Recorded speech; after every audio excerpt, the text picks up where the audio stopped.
Hello guys, how are you guys doing today? Welcome back to the weekly Jujutsu Kaisen spoiler. First of all, I want to apologize once again that I couldn't make one last week.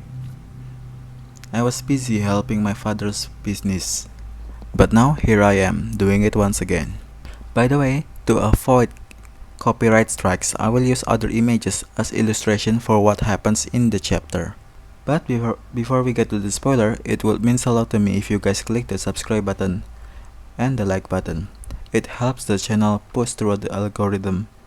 If you're already subscribed and like the video, let's jump into the spoiler. As we all know, Choso did a great job in discovering the existence of Kenjaku's other curse technique, other than curse spirit manipulation.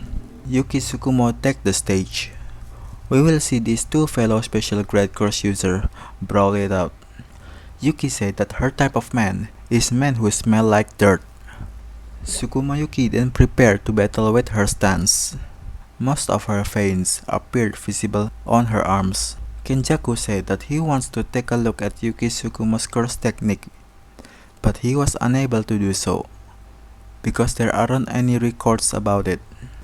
Kenjaku then used the same curse spirit that he once used when he fight against the American special soldier.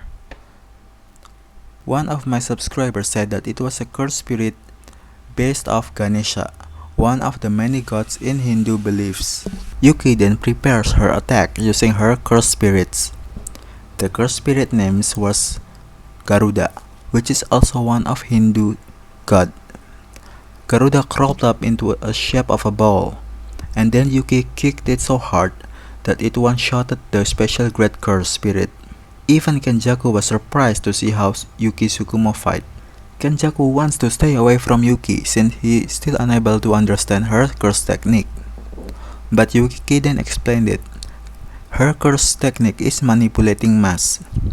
With one punch, Yuki broke both of Kenjaku's arm that was trying to block her punch. The punch was so hard that even shatters the barrier around him. Her technique also allows her to bring forth whatever mass she wants to her attack. The technique is called Wrath of the Stars, but it also can be called Bombaye, a reference to one of the most famous wrestlers in Japan. She also explained that Garuda is more of a curse spirit rather than Shikigami. Garuda can also use the same curse technique as Tsukumo Yuki.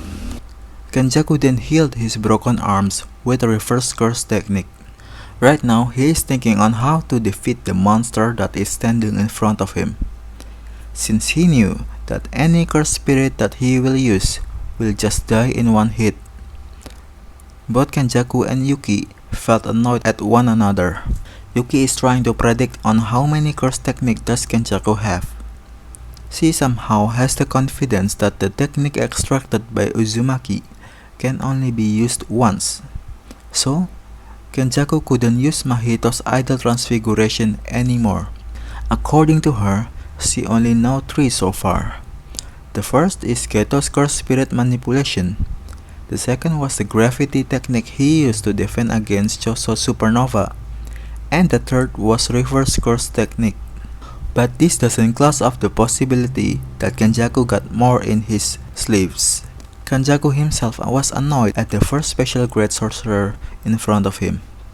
With her insane damage output, he felt like this will be a long, tiring battle. We also get to know Yuki and Tengen's plan. The plan was to bait Kenjaku to use his domain expansion, so that he has difficulty in using curse technique. Kenjaku then felt the need to use the domain expansion. He assumes that Tsukumo Yuki doesn't have the confidence in having battle domain against him. Kenjaku's domain was likely to be stemmed from Geto's curse spirit manipulation. It is called Taizo Henya. Unfortunately, I don't have enough skill to translate it, but it has some ties to Hinduism. The chapter ended with Tengen also preparing to cast his domain expansion. This is a really banger chapter by Akutami Gege. We finally get to see the last special grade sorcerer in action. Her technique is so OP. Basically, she can bring forth whatever mass she wants in an attack. So Kenjaku's curse technique about gravity got its worthy opponent. We also get to see what supposed to be Geto's domain expansion looks like. It was cool to see the cursed spirits forming into a tree, made it look so cool. Anyway, I couldn't wait to see what comes next. Kenjaku does seem surprised about Yuki calling out Tengen.